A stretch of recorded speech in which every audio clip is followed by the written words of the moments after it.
Encounter में हलाक मुलजिमीन की नाशों को पीर तक महफूज रखने हाईकोर्ट की हिदायत। हैदराबाद एनकाउंटर की मुखालिफत करता हूं, Bihar deputy chief minister BJP leader Sushil Modi ने कहा। रेत के फनकार सुदर्शन ने एनकाउंटर पर हैदराबाद पुलिस की सताइश करते हुए अपने अंदाज में पुलिस को खिराज तहसीन पेश किया।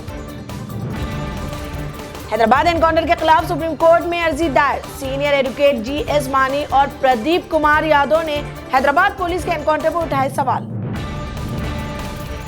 नेशनल ह्यूमन राइट्स कमीशन की टीम एनकाउंटर के मुकाम चट्टानपल्ली का दौरा करेगी।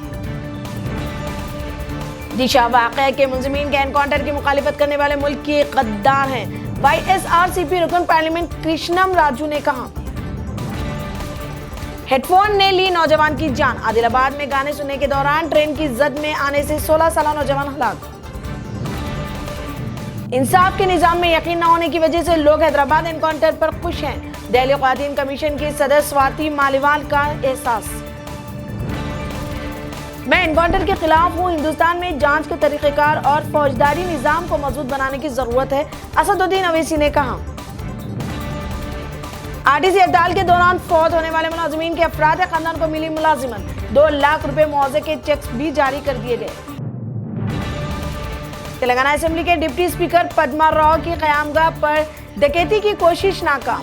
डिप्टी स्पीकर के अरकान ने डाकुओं को पकड़कर पुलिस के हवाले किया। वरंगल में स्कूल वैन की जद में आने से 3 साल कमसीन बच्चा फौत। शहर हैदराबाद के नालाकुंडा पुलिस स्टेशन हुदूद में जायदाद के लिए भाई ने भाई का कत्ल कर दिया। गवर्नर तेलंगाना तमिलसाई सौंदरराजन 10 दिसंबर को पदापल्ली का दौरा करेंगे और मुख्तलिफ प्रोग्रामों में शिरकत करेंगे। नुमाइश 2019 के लिए नामपल्ली नुमाइश ग्राउंड पर तमाम तैयारियां मुकम्मल। पिछले साल पेश आए आतिशबाजी के वाक़े के बाद इंतजामिया चौकस।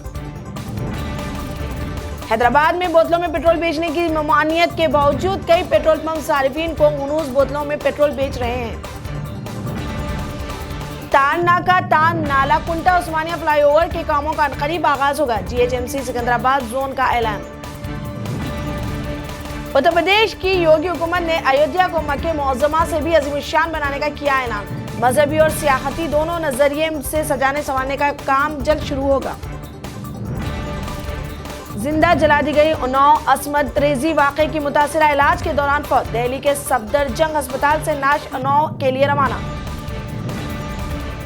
अंतिम संस्कार में इसे जलाने के लिए कुछ नहीं बचा, गांव में ही इसे दफन कर देंगे। फौत हुई उन्नाव असमत दरी की मुतासिरा के भाई का बयान। उन्नाव असमत दरी मुतासिरा के अस्पताल में मौत के बाद गमजदा वालिद ने कहा, हैदराबाद की तरह कसूरवारों को मार दे हुकूमत। उन्नाव मुतासिरा के अफराद खानदान को जल्द से जल्द इंसाफ दिलाने और मुजरिमीन को सख्त से सख्त सजा दिलाने चीफ मिनिस्टर उत्तर प्रदेश योगी आदित्यनाथ का वादा। उन्नाव मुतासिरा को फौरी तौर पर सिक्योरिटी क्यों नहीं दी गई, प्रियंका गांधी का इस्तिफसार। उन्नाव मुतासिरा के अहले खाना से प्रियंका गांधी की मुलाकात। कहा, मुतासिरा की मौत खोखले नज्म व नफ्स की अकास है। ख्वातीन के लिए हिंदुस्तान दुनिया में सबसे खतरनाक मुल्क, पाकिस्तान 6ठे नंबर पर। हिंदुस्तान में रोजाना औसतन 90 असमत दरी के वाक़यात पेश आते हैं। मरकजी वजारत दाखिले की रिपोर्ट में इंकशाफ। ठाकरे हुकूमत बनने के बाद मोदी ठाकरे की पहली मुलाकात। पुणे एयरपोर्ट पर वजीर आजम का इस्तकबाल करने पहुंचे थे उद्धव ठाकरे। इस मौके पर साबिक chief minister Maharashtra Devendra Fadnavis, governor Bhagat Singh Koshyari और वजीर दाखिला अमित शाह भी मौजूद थे। उद्धव ठाकरे से मुलाकात में वजीर आजम के चेहरे से मुस्कुराहट गायब। झारखंड में सख्त हिफाजती इंतजामात के दरमियान दूसरे मरहले में 20 असेंबली सीटों पर वोटिंग। मजीद 3 फेज की वोटिंग बाकी। 23 दिसंबर को नतीजे जारी होंगे। सामने आया स्वामी नित्यानंद का वीडियो। कहा, मुझे कोई नहीं छू सकता, मैं परमेश्वर हूं। शुमाली गोवा में शौहर ने बीमार बीवी को जिंदा दफना दिया।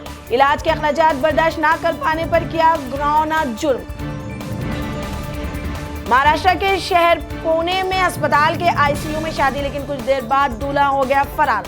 तलाश जारी। साध्वी प्रज्ञा ठाकुर की जमानत मुस्तरद करने का मामला। एनआईए का सुप्रीम कोर्ट में हल्फनामा। दारुल उलूम वक्फ देवबंद के तालिब इल्म पर बस में शरपसंदों का हमला। हम दहशतगर्द नहीं, लेकिन हमारे साथ दहशतगर्दों जैसा सलूक किया जा रहा है, रुकन पार्लियामेंट फारूक अब्दुल्ला ने कहा। सऊदी अरब में हम जिन्स प्रस्तों की पहली एनजीओ को लेकर हंगामा। बगदाद में मुजाहिरीन पर फायरिंग, 16 अफराद हलाक, 7 जख्मी। सऊदी अरब के शाह सलमान बिन अब्दुल अजीज ने मुल्क की सिक्योरिटी एजेंसियों को अमेरिका के साथ ताउन करने की हिदायत की। सऊदी तेल कंपनी अरामको ने दुनिया की सबसे बड़ी आईपीओ का ऐलान किया।